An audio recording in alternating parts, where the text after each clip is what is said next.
我双眼全盲，所以我用耳朵观察这个世界。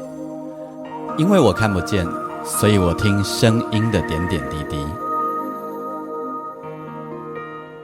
我是王俊杰，你所收听的是耳朵带我去旅行。在这里，我们听声音的大小事。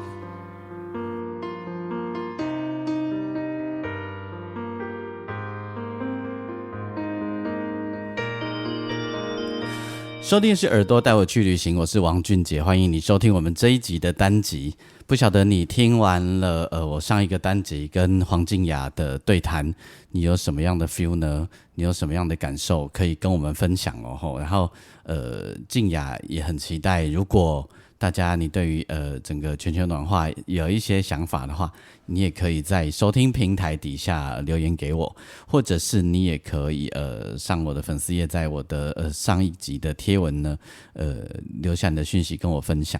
那么在这个真的好热哦，这个炎炎的夏日，一定要记得多喝水，因为呢，其实常常当你觉得你已经很口渴的时候啊，恐怕已经都来不及了吼，因为通常这个时候你可能已经开始缺水了，所以一定像我自己啊，我分享一下，我自己其实是会刻意有系统的注意，然后有系统的提醒自己喝水，所以我都会用水壶喝水，然后来注意我自己的水量，因为我们的水壶，比如说有450cc 啊，或者是480、550啊，等等，那你就可以透过这个方式来控制，而且知道你喝水的水量到底是怎么回事，比较不会在一忙的时候觉得糟僵，你就不小心你就喝太少水，然后等你注意到的时候，其实来不及。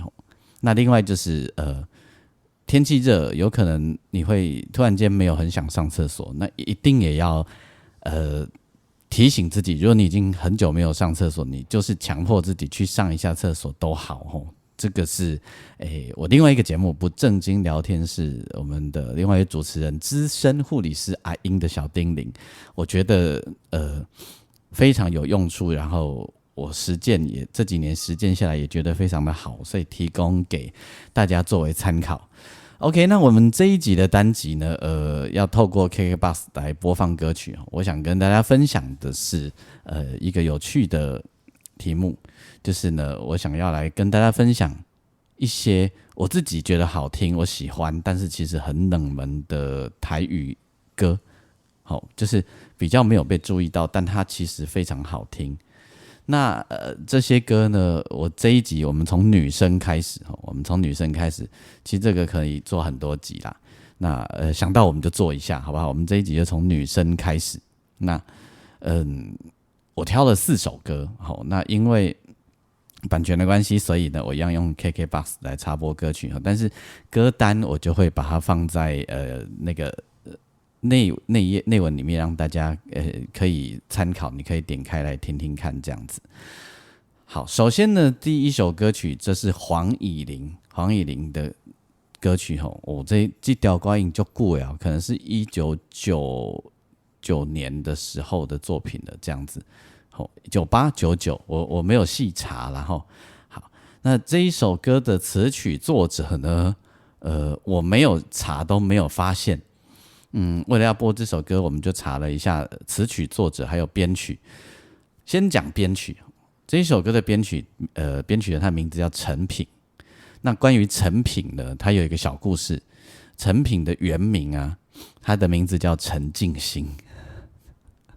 那你就知道为什么他改名叫陈品了，因为1998、99年的时候，台湾发生了很重大的这个白小燕的绑架命案后，白冰冰姐的女儿，然后遭受到了杀害。那当中一位主嫌呢，就叫陈静心。所以呢，我们这位编曲家，他其实编很多曲子，然后也写歌后。他就改名就叫做陈品，因为干嘛他们陈静心港名都衰的对吧？所以他就改名叫陈品。好，这就是这一位编曲人他在很多年前已经往生了。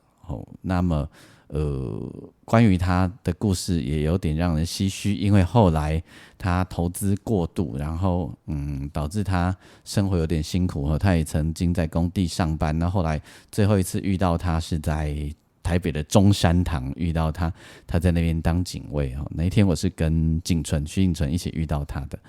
好，那另外呢，作词人呢，老友，天哪，也往生了，而且往生很久了。他为陈明章老师的音乐填了许多许多的词，然后呢，他是一个文人，文采丰富的人，然后他是一个屏东的农民家庭长大，他们家在种莲雾，种那个香蕉啦、莲雾都有，他叫郝志亮。那么是一位传奇的作词人。那作曲人呢，叫做陈茂富。这位陈茂富先生呢，也是一个音乐传奇。他也是我熟识的朋友，但我已经将近快要10年哦，对，差不多没有见到他了。我跟他最后一次还在他家喝酒，然后他还借了我一件皮衣穿回家，可之后他电话又换了，我又找不到他了，所以那件皮衣我就一直没有还给他。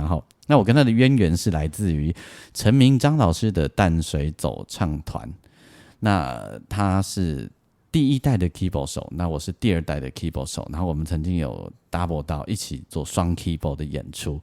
那陈茂富我们都叫他最鸟哦，为什么？因为他在 piano bar 上班，然后呢，他每次来练团的时候都最就最耶。那黄乙玲在1995年以后呢，他的台语歌有很大的不同。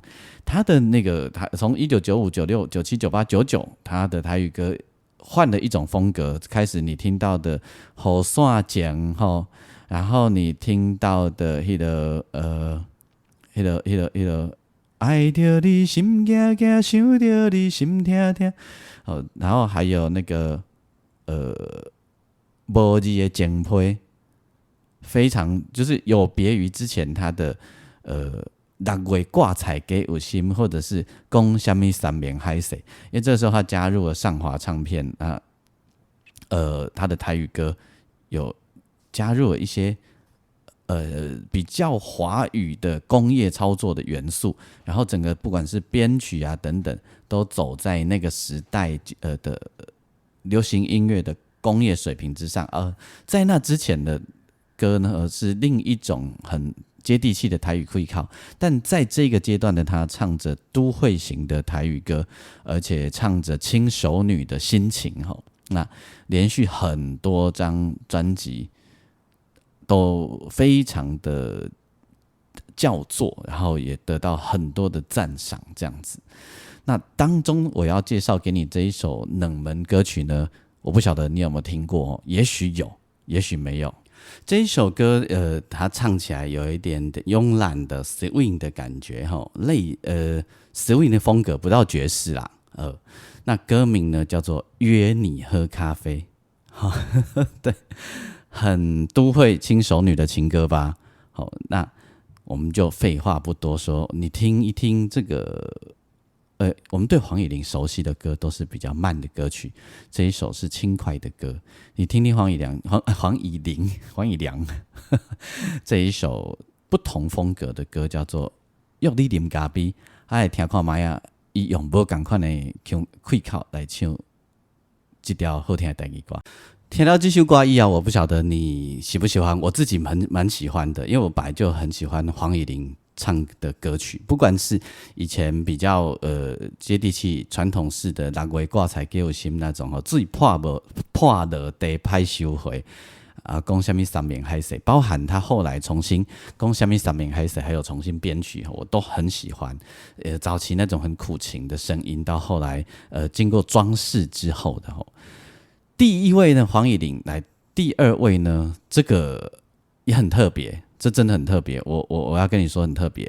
来，龙千玉你有听过对吧？然后你对龙千玉的声的熟悉的程度是啥？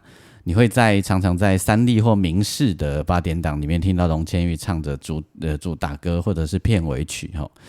那他的声音，你印象中开始想一下，搜寻一下是不是也是微微苦情的？比较苦情，然后抖音也很多。从最早我小时候的那种不如卖熟悉，若要知影会变这款，当初不如卖熟悉，会有点抖成这样，有没有？徛在咧等我，愈想愈悲哀，会这样子，对不对？但我今天要介绍给你呢，这一首歌，在他出的许多专辑当中，也是一首冷门歌曲。因为这一张专辑啊，其实有很多歌他都换了唱腔。我们对于龙千玉的想法就是，他的唱腔是我刚刚说的那样子。但你有想过，其实龙千玉可以唱，把声音唱得很直、很干净。比如说，徛在咧等我，愈想愈悲哀，他可以这样哦。你敢会当了解？他可以这样子哦。然后，而且是很甜的声音。那这张专辑，我在很多年前，我还在做广播的时候，我就注意到了。但是我有感觉这首歌在市场上的接受度没有那么高，可能是因为大家对于一般听龙千玉唱歌的人，对于他的期待都应该要是我前者模仿的那个样子。可是从这一首歌里面，你会发现龙千玉的唱功无敌厉害，原来他的声音、他的表情、他的声线可以有这么多的变化。这一首歌的歌名叫做《曼陀罗》，然后呢，不查也不知道。一查也才发现，这位作词人呢，也是我认识的朋友，我几十年前认识的朋友，他叫阿丹，他写了许多的台语歌。然后呢，去年我还曾经在一个宴会上，也是这个炎热的夏天，还遇到他，两个人非常开心的打招呼吼。那作词是阿丹。那作曲和编曲是同一位，叫做向仲伟。向仲伟也是台语歌很重要的编曲人之一。那这首歌的不管是词曲、还有编曲、还有演唱，我觉得都非常的好听，而且保证你会对于龙千玉姐有一种很惊艳的感觉。好，你听看卖这首歌，也是我心中认为冷门但好听的歌单，叫做《曼陀罗》。在1996年的时候徐景纯，我的好朋友景纯有发行一张全台语的专辑。这张专辑的名就是叫做《天顶的月娘》啊。这内底主打歌就是天顶的月娘啊，你敢有在看？这歌大概就是所有人讲到徐景纯所唱的台语歌，都会想到这首歌。这首歌作者伊伫开 pub， 伊伫宜兰开 pub。不过今仔日我们是要介绍这首歌啦吼，因为这首歌不是冷门歌曲，这是热门歌曲。那在这一张专辑里面有很多不一样的歌，而且你还可以听到景纯唱比较传统式的台语歌，到现在这种风格都还没有退流行的。说到这个啊，我刚才给你前面听的这两首歌，你就会发现，在上一集，在更之前，我在单集当中曾经跟你讲说，唱片是一种工业，所以这个工业它需要一个工业水平。你刚刚听到的曼陀罗是2016年还是15年时候的作品，那个音乐编曲啊，相对的也比很多我说主流的传统台语歌的编曲。音乐的那个水平还要好吧？那更早的，你刚刚听到黄乙玲的那一首又你啉咖啡，那个是1998年、99年的作品，那个也是，就是我觉得也想不想做啦？想做怎么会做不出来？台语市场很大，听台语歌的人很多，在台湾。台北以外就算是台北听台语歌的人还是非常非常的多，所以它不是没有市场的。因为有一些传统台语的老板会说啊，起草就是安尼，但也不可能开遐尼侪钱，像恁在做华语来做啥，都要用弦乐跟录鼓录啥，我感觉不对啦，不对，人家也有另外一派人，人家也是很认真的把音乐的诚意拿出来好，我对了，你说我是批评也可以。好，回来这要讲的这一首歌呢，编曲很简单，就一把吉他，只有一把吉他。这一首歌是我的爱歌哦，我的爱歌之一，很爱哦。那时候小时候听到的时候就觉得很爱了。编曲人先介绍一下，编曲跟吉他演奏呢是江建民老师。江建民老师是台湾非常重要的吉他 player 之一吼。倪芳来老师、江建民老师都很重要的 player， 那他们也都是那种在吉他这一块呢是泰斗级的人物。这一首歌的编曲加吉他是江建民老师，那词曲呢，这个我就不认识了。词曲都是杨登坤，还有一位渡边先生。这我感觉一定有故事，这条歌一定是有故事。我觉得我一开始听的时候还会想说是不是写跟政治受难者有关，后来发现不是。但描述着爸爸是一个名人，然后爸爸就是喜欢常在深夜里面弹吉他，原来是在思念妈妈。然后仅存的台语咬字又非常的清晰，有够清澈然后字分明。他唱这首歌的时候，我被他感动到。我这一次想要做这一个单集的时候，我回头再听，我还是很感动。来，咱来听看买下这首歌，叫做《阿爸的吉他》。最后一首歌要来介绍呢，这一位是二姐江蕙。江蕙后来很多张专辑里面，每一张专辑动不动都会出现一首或两首很特别的歌。比如说，他也曾经把那个纪晓君唱的歌，他纪晓君的卑南母语的歌改成台语词。啦啦啦啦啦啦啦啦啦啦。